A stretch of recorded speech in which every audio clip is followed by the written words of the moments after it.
Was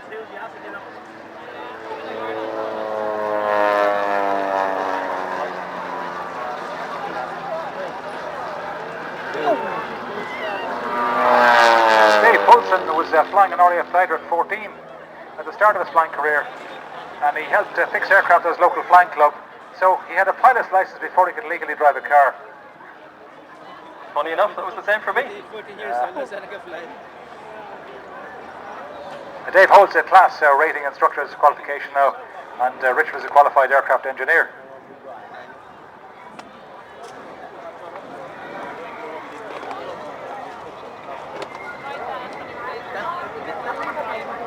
The name comes, by the way, the Trig Aerobatic team is sponsored by Trig Avionics Limited, and they are a UK company who design and manufacture avionics for light aviation. Now back in formation again, tightly ticked up, straight up into the blue sky, pulling through a wide loop and then half rolling out, and heading back the way they came towards Bray Head. And straight up again into the next manoeuvre.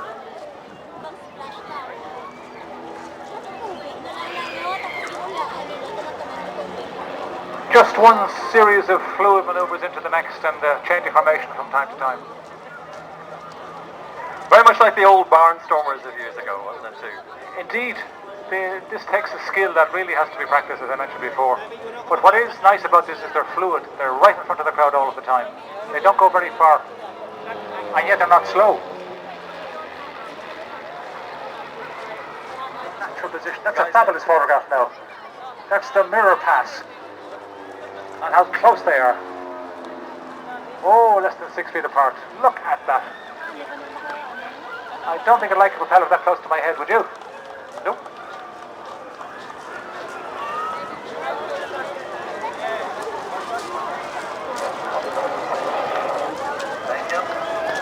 Up into the vertical, straight up over the top,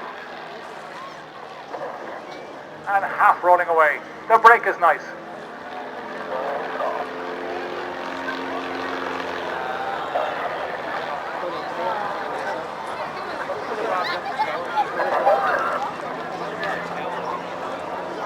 And watch again, oppositions left and right. What will happen next? Smoke is on.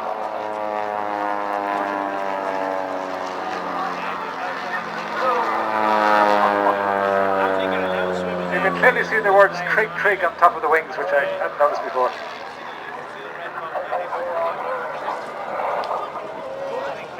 Up into the vertical, straight up over the top, and half rolling away. The brake is nice.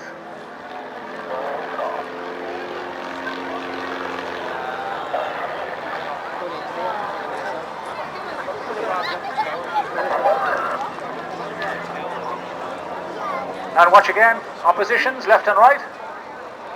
What will happen next? Smoke is on.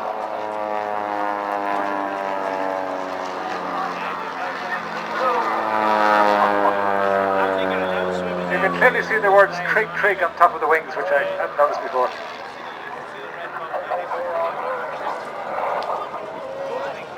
Up into the vertical, straight up over the top, and half rolling away. The brake is nice.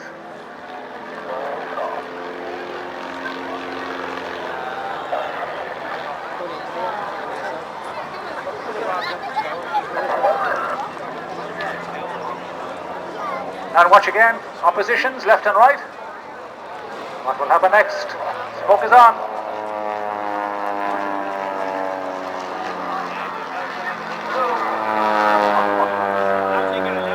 You can clearly see the words Trig Trig on top of the wings, which I hadn't noticed before.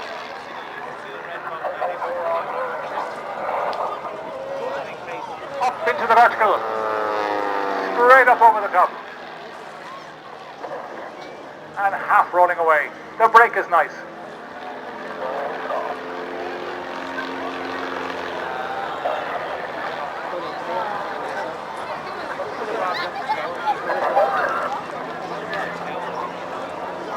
And watch again, oppositions left and right. What will happen next? Smoke is on.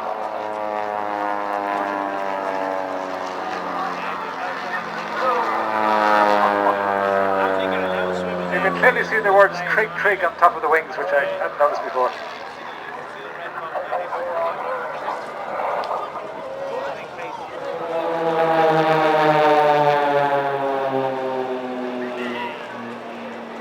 This year the blades are wearing a new livery. Last year, if you remember, they were blue. Today they are black and orange.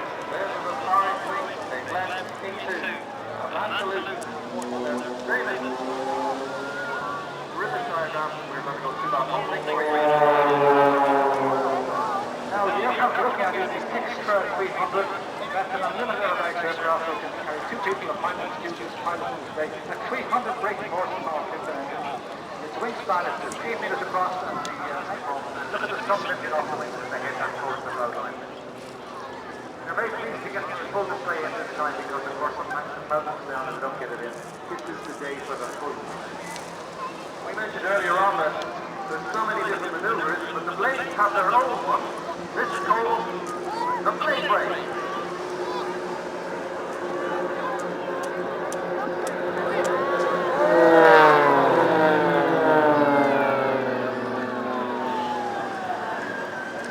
Need to know where you're going with that one.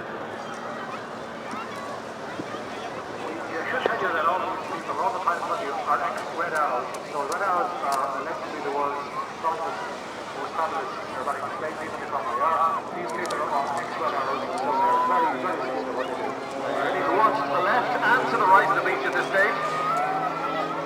2 aircraft coming from the left, 2 coming from the right.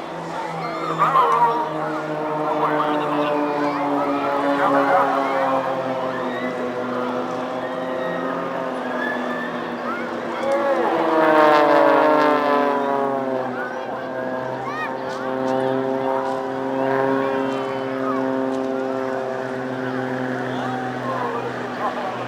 Holding on the props, sitting there, the back of the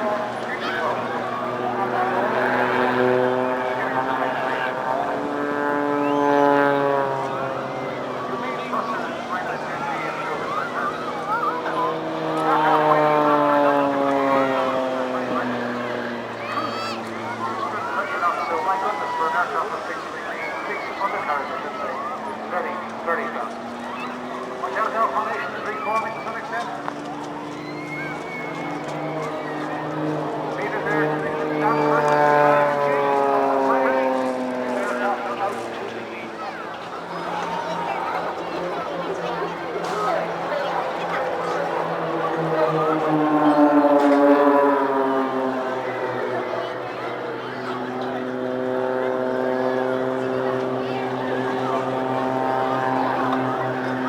Ladies and gentlemen, please show your appreciation for the Blades Display 2013.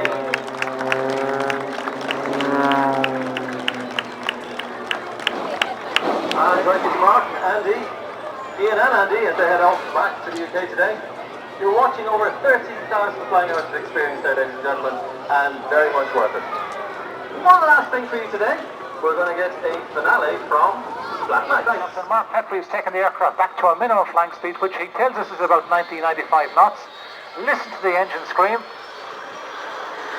Oh,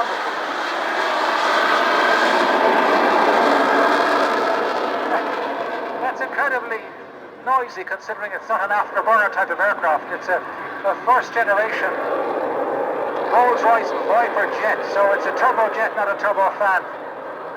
But for such a small aircraft, it's making quite a racket. It's definitely one to cover the little one's ears with. Yes.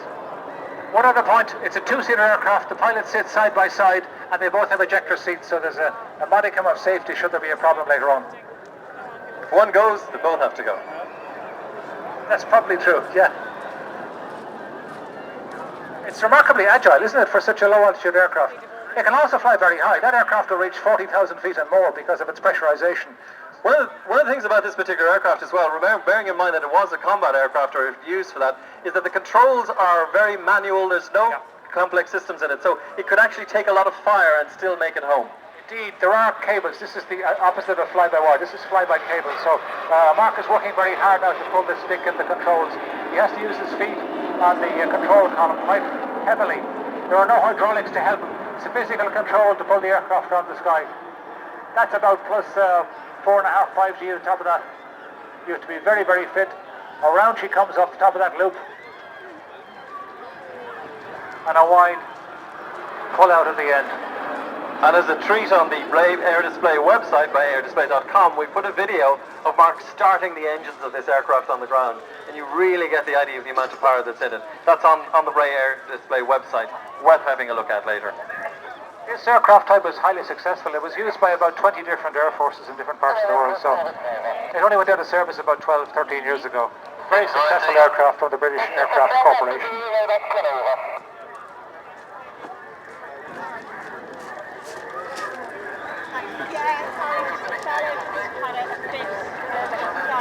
Just look to your front now. Mark is going straight up. He'll be leaving us very soon.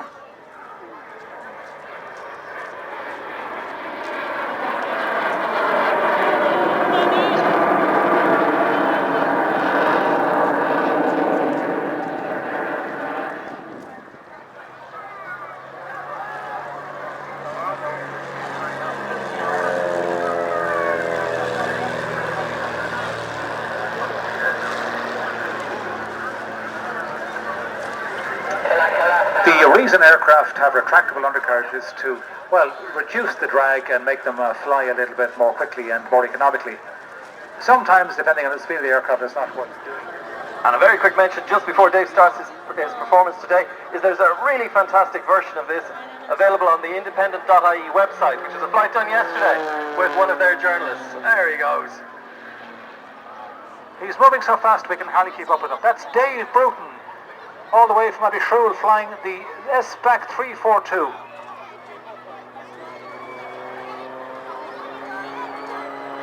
He's flying, there's negative G for you now in action, I think. He's pulling away.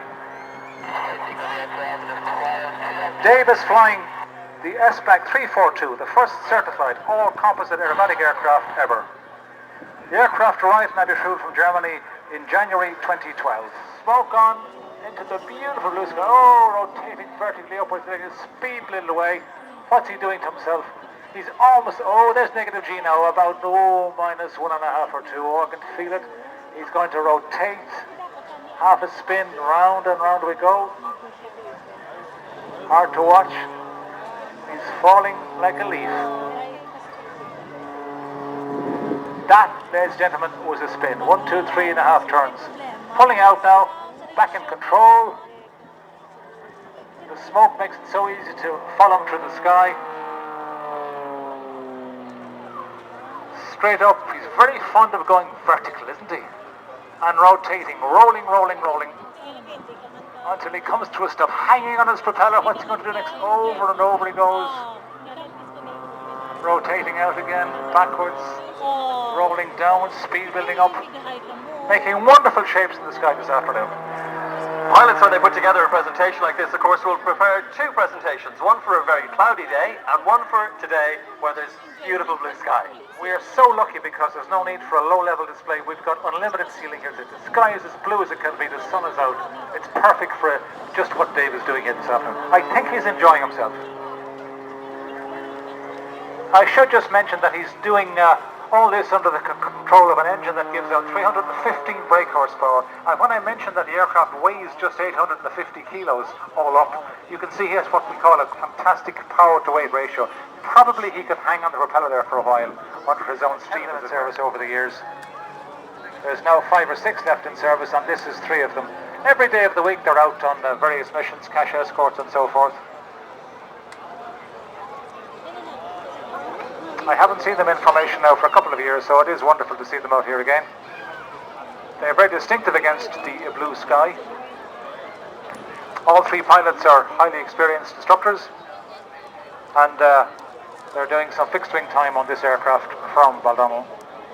Normally when people graduate from the flying school, having flown the PC-9, get their wings, sometimes they would go onto this aircraft and probably fly for a year or 2 there to get experience in low-level operations, and that is often the case. Now you can just hear the various pitches of the aircraft. The number 3 aircraft in the rear has to work a little bit harder because, of course, he has to stay out of the slipstream of the first 2. When they call formation changes, he has to increase speed depending on where he's going to go. That's the case now. The leader, as with all teams, will call the various... Look there, you can see the lights are on. It's a propeller-driven aircraft just lining up. Big wave now from Con Walsh of the aircraft. Wow, he's waggling the wings there from 30 degrees left and right, so it's a great shot. He's doing things that are not normally done in the Casa. Bit of rudder going in there now. Big wave to the Air Corps crew from number 1 operations wing at Baldonnel. This is one of 2 aircraft in Air Corps service, Maritime Patrol. The second aircraft, I've been told, is on show in the UK at the Royal International Air Tattoo in Fairford. I'm sorry I couldn't be there, but I had to come here instead. But the CAS is a wonderful aircraft for that purpose. It's on a static display there. It's displaying here, so we're very privileged to have it. You can see the colour scheme is carefully chosen. It almost disappears into the blue sky, and that's for very good purpose. This aircraft can stay in the air for quite a long time as well. The normal Maritime Patrol is 7 hours, but it can hang on there a bit longer, 8 or 9 hours if required, when they throttle it back at high altitude. So it's very economical. 2 CT7 General Electric engines, turboprops, yes, and very silent, very environmentally friendly. But this aircraft also has a hatch at the back, a ramp, should I say, that can lower down. Indeed, because originally it was designed as a kind of cargo aircraft for military purposes, and lots of them have been sold for that purpose. And in fact, if we're lucky, we might see it today. Con has just dropped the undercarriage there, and the flaps are down, so he's going to fly by quite slowly. And if you look up at the back, the hatch is, in fact, it's open. You can look right into the back of the aircraft there, so it's flying with the back open. Now that's a great place to be standing if you're flying along, based on experience. The trouble is, the aircraft has a phugoid motion and it wobbles from side to side through about 2 meters, which is disturbing if you're not used to it. The reason it's opening at the back is because they can actually toss out or throw out lifeboats or inflatable dinghies for people who might be at sea, who might be stuck and can't keep afloat for their own purposes, or it can find out smoke flares or other dyes for other aircraft to collect. Spanish-built aircraft made in Spain, obviously. It's got a radar dome. You can see it under the fuselage. On the bubble on the front of the aircraft is quite similar to what we saw on the helicopter earlier, the search and rescue. It's called the FLIR, a forward-looking infrared, a type of camera that can detect temperature differences. So if you were unfortunate to be floating on the surface, this can pick you out, even in fog, even in low visibility. Now, there's a slow-speed approach. Con is giving you a very good look at the aircraft. Nice chance of a photograph. Lovely shine off the aircraft, are giving it very well.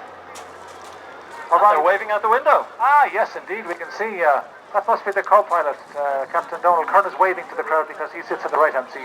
Aircraft can open the speed, putting a little bit of G in the turn there. If they've been out in this aircraft on Maritime Patrol, I'd say they're looking forward to going home and having their dinner. And you can read the registration number is 252 on the bottom of the wings. I think it's a very attractive colour scheme. It's got a nice blue stripe down it, and you can see the air core around us on the upper and lower surfaces of the wings.